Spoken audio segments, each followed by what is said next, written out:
Silent scan. Social media में किसी भी गुरु को जो कि वास्तव में गुरु हैं, जो कि वास्तव में आध्यात्मिक हैं, या फिर सिद्धि मार्ग वाले वो गुरु जिनके पास वास्तव में सिद्धियां हैं, उन्हें किसी भी ऐसे इंसान के चैनल पर पॉडकास्ट नहीं देना चाहिए जो कि खुद आध्यात्मिक ना हो। वो सिर्फ अपने चैनल पर सिद्धि मार्ग वाले गुरुओं को या फिर मोक्ष मार्ग वाले गुरुओं को बुलाते हैं और उसके बाद पॉडकास्ट का नाम दे करके वीडियो पोस्ट कर देते हैं। मैंने बहुत सारे ऐसे यूट्यूब चैनल या फिर न्यूज चैनल देखे हैं जिनका वो चैनल होता है वो खुद ही मायाग्रस्त होते हैं या फिर वो आध्यात्मिक बिल्कुल भी नहीं होते हैं, लेकिन बड़ा नाम या फिर बड़ा ब्रांड होने की वजह से जो वास्तविक संत होते हैं या फिर सिद्धि मार्ग वाले जो गुरु होते हैं उनके चैनल पर पॉडकास्ट देने जाते हैं। उन्हें ऐसा बिल्कुल भी नहीं करना चाहिए। अगर उन्हें पॉडकास्ट में आना भी है तो उन्हें उनके पॉडकास्ट में शामिल होना चाहिए क्योंकि खुद ही आध्यात्मिक मार्ग में चल रहे हों, सही दिशा में चल रहे हैं या नहीं, या फिर सिर्फ ज्ञान इकट्ठा करने वाले टाइप के हैं या नहीं, इससे भी कुछ खास फर्क नहीं पड़ता है। लेकिन जिसका भी वो चैनल है वो खुद एक आध्यात्मिक इंसान होना चाहिए, वो अपनी अंतरिम जागृति करने वाला होना चाहिए, वो ज्ञान इकट्ठा करने वाला बिल्कुल भी नहीं होना चाहिए। मैंने बहुत सारे ऐसे वीडियोस देखे हैं जिनमें सड़क पर कोई भी इंसान किसी भी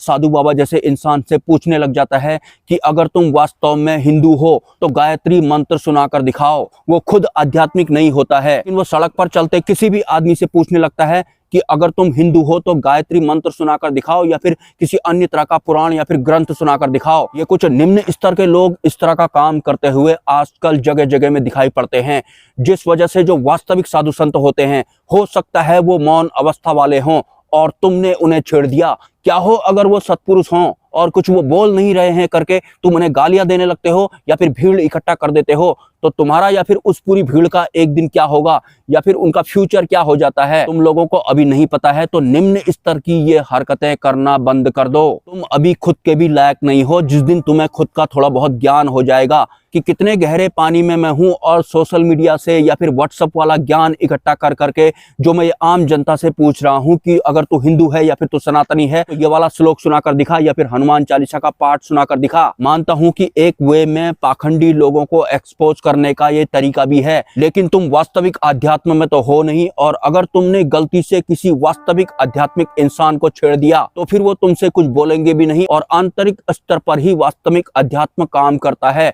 आंतरिक स्तर पर ही तुम्हारे साथ बहुत कुछ हो जाएगा।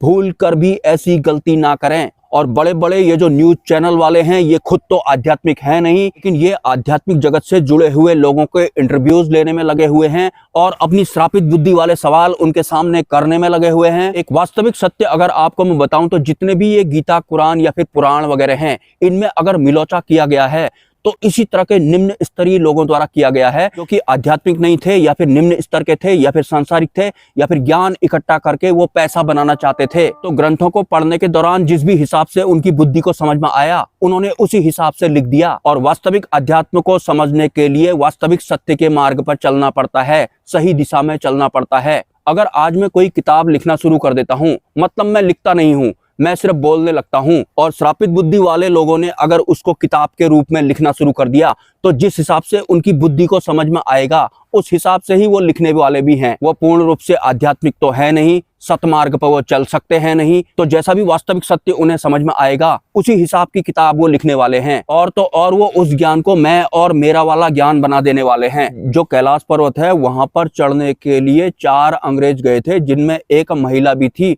जो कि लिखने का काम करती थी। वो डिसाइड करके गए थे कि जो भी हमारे साथ में होगा हम उसका वीडियो बनाएंगे या फिर जैसा जैसा यात्रा में हमारे साथ होगा हम वो सब लिखते जाएंगे। वो जो फीमेल थी वो लिखने का काम करती थी, लेकिन 1 हफ्ते तक उनका कुछ पता नहीं चला, मतलब वो गायब हो गए थे। और बड़े मुश्किल से अगर वो मिले तो वो सुप्त अवस्था में मिले थे, मतलब पागल जैसे वो हो चुके थे।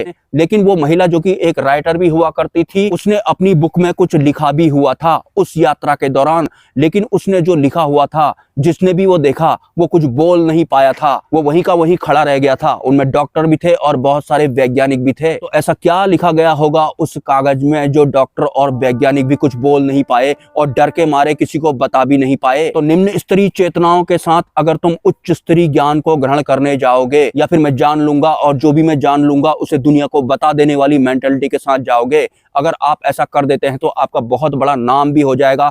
इस तरह के मनोभाव के साथ अगर तुम कैलाश पर्वत में जाओगे जहां आज तक सिर्फ एक ही इंसान चढ़ पाया है। और उन्होंने कैलाश पर्वत यात्रा के दौरान क्या उनकी यात्रा में हुआ था ये कभी बताया भी नहीं, क्योंकि बताना भी नहीं होता है। बहुत बड़े रहस्य वो होते हैं जो गुप्त रखेगा, जो वास्तविक सत्य के मार्ग पर होगा, सिर्फ उसे ही वहां का रहस्य पता लगता है। तो ये जो लिखावट होती है ना, इसको आपको मजाक में नहीं लेना है। इनको ये ग्रंथ पुराण या फिर कुरान वगैरह घटित हुए थे, उनके भीतर उनका संचार हुआ था, उन्होंने वो खुद लिखे नहीं थे। लिखने वाले तो कोई और थे। लिखने वाले अगर सांसारिक होंगे तो उनकी बुद्धि के हिसाब से उन्हें जो भी समझ में आया होगा उस हिसाब से ही उन्होंने लिखा होगा। पूरा पूरा तो उन्हें समझ में आया नहीं होगा, क्योंकि वास्तविक सत्य अगर आपको जानना है तो आपको खुद वास्तविक सत्य की राह पे चलना होता है, तब जाके वास्तविक सत्य को ग्रहण कर पाते हैं। माया वाली बुद्धि के साथ अगर तुम वास्तविक सत्य को छूने की कोशिश करोगे तो कुछ और ही हो जाता है। और जितने भी एक धार्मिक ग्रंथ वगैरह लिखे गए हैं, उन्होंने कभी ये नहीं बोला कि तुम उसे लिखो। तो एक संचार होता है, एक प्रवाह होता है, वाणी के रूप में बाहर को निकल रहा होता है। और अगर खुद उन्होंने भी वो लिखे हैं तो भी जो इंसान सतमार्ग पर नहीं चल रहा होगा उन्हें वो समझ में नहीं आने वाले हैं। और हमारे सनातन धर्म में जिस भी तरह की घटनाएं आपको देखने को मिलती हैं या फिर सुनने को मिलती हैं, जैसे कि नारद मुनि को कैसे माया ने अपने आवरण में लपेटा था, या फिर ऐसी बहुत सारी घटनाएं हैं, ये सिर्फ हमारे सनातन धर्म में नहीं है। ये विश्व में आपको जितने भी धर्म दिखाई पड़ते हैं, उन धर्मों में उनके हिसाब से ये सभी घटनाएं वहां भी हैं। उनका नाम वहां कुछ और है, उनकी भाषा वहां कुछ और है, लेकिन जो घटनाएं सनातन धर्म में हैं, ये सभी घटनाएं बाकी के जो धर्म हैं, कॉमन धर्मों की बात कर रहा हूं, वहां भी ये घटनाएं घटित हुई हैं। घटना के जो किरदार हैं वो जरूर बदले हैं, लेकिन घटनाएं सेम हैं इस पूरी दुनिया में, भले ही वो यहूदियों वाला धर्म ही क्यों ना हो या फिर कोई अन्य धर्म ही क्यों ना हो। हमारे सनातन में जिस भी तरह के लेख लिखे गए हैं या फिर जिस भी तरह की घटनाएं हुई हैं, उस तरह की घटनाएं वहां भी हुई हैं। किरदार बदल गए हैं, भाषाएं बदल गई हैं। तो ये जो काल, कर्म और माया हैं, ये अनादि हैं, ये अपने अपने हिसाब से सब जगह खप जाते हैं। मैं अगर ये माया रूपी संसार ही अच्छा लग रहा है या फिर माया वाले सुख ही अच्छे लग रहे हैं, तो फिर तो तुम अपने तक ही सीमित रहोगे, या फिर अपने वाले तक ही सीमित रहोगे, या फिर अपने वाले भगवान तक ही सीमित रहोगे, या फिर अपने वाले अल्लाह तक ही सीमित रहोगे, या फिर जितने भी अन्य तरह के ये गॉड हैं जिनके तरह तरह के नाम हैं, तुम्हें ऐसा लगेगा कि ये मेरा वाला है, उनका वाला कोई और है। अरे सूक्ष्म जगत की सत्ताएं भ्रमित करने का काम भी करती हैं, वास्तविक सत्य से तुम्हें अलग ही रखेंगी, वो तुम्हें उलझा कर ही रखेंगी। पहले तो एक आम इंसान जो इंद्रियों का गुलाम हो जाता है या फिर माया वाले सुख का गुलाम हो जाता है या फिर अधीन हो जाता है, बुद्धि का अधीन हो जाता है, मन का अधीन हो जाता है, वो अपने परिवार में ही उलझ जाता है। मतलब विवाह तंत्र की चपेट में आने के बाद उलझ जाता है।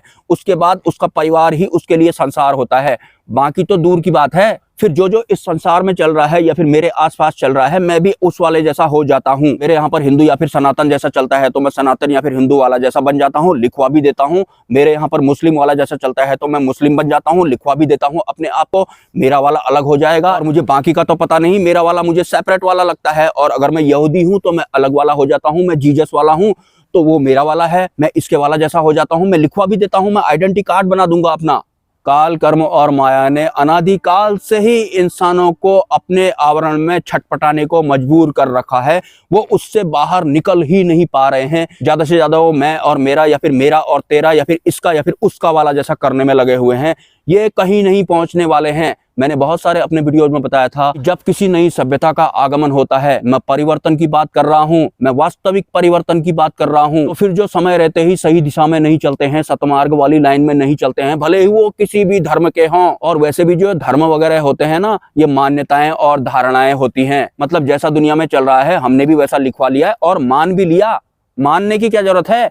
हुई में वाला देख नहीं रहोगे, विश्व में 3 करोड़ मुस्लिम हैं, 4 करोड़ हिंदू हैं, 6 करोड़ यहूदी हैं, 10 करोड़ अंग्रेज हैं। उन सब ने अपना आइडेंटिटी कार्ड भी मैं और मेरा वाला के हिसाब से बनाया है। भाषाएं सबकी अलग अलग हैं, थोड़ा थोड़ा हुलिया भी सबका अलग अलग है। अरे इतना ही काफी है, मेरा वाला अलग है बोलने के लिए। अरे जिसे तुम मेरा वाला बोल रहे हो ना, वो माया है, वो वास्तविक ईश्वर या फिर परमात्मा नहीं है। वो जैसा तुम्हारे मन में है वैसा थोड़ा थोड़ा कर भी देगा और तुम लड़ मरोगे एक साथ में। काल, कर्म और माया का काम तुम्हें मुक्ति देना नहीं है, तुम्हारे बार बार जन्म और मृत्यु करवाने का काम उनका है। तुम ये वाला बन के मरो या फिर वो वाला बन के पैदा हो, ये तुम्हारे ऊपर है। तुम्हारे ऊपर है भी मैं कैसे बोलूं, तुम्हारे ऊपर तो माया ने कब्जा कर रखा है। देखिए सत्पुरुषों की लाइनें हैं, मान्यताओं और धारणाओं से आपको ऊपर उठना पड़ेगा। मैं हिंदू बनकर या फिर मुस्लिम बनकर साधनाएं करूंगा या फिर सतमार्ग पे चलूंगा तो माया मुझे लपेट लेगी, मुझे एक इंसान होने के नाते सतमार्ग पे चलना है, या फिर ब्रह्म तत्व होने के नाते सतमार्ग पे चलना है, या फिर कुछ भी नहीं होने के नाते मुझे कुछ भी नहीं वाली अवस्था में जाना है, मतलब सतमार्ग पे चलना है। कुछ भी नहीं क्या होता है? जो काल कर्म और माया से बाहर होता है ना, वो कुछ भी नहीं होता है, और वही सब कुछ होता है। जिसको ये कुछ भी नहीं मिल जाता है वो मुक्ति प्राप्त कर लेता है, वो परमात्मा बन जाता है, वो वाला परमात्मा बन जाता है जिसे काल कर्म और माया छू भी नहीं सकते हैं। अब उस परमात्मा को माया के आवरण में सर्वाइव करने वाले लोग कितने नाम देते हैं, इससे कोई फर्क पड़ने वाला है नहीं, क्योंकि जो बुद्धि और मन की उपज होती है उसकी कोई वैल्यू नहीं होती है। सपोर्ट अगर आप करना चाहें तो कर सकते हैं। मिलते हैं किसी नेक्स्ट वीडियो में। नमस्कार। Silent scan. Silent scan. Silent scan. Silent scan. Silent scan. Silent scan.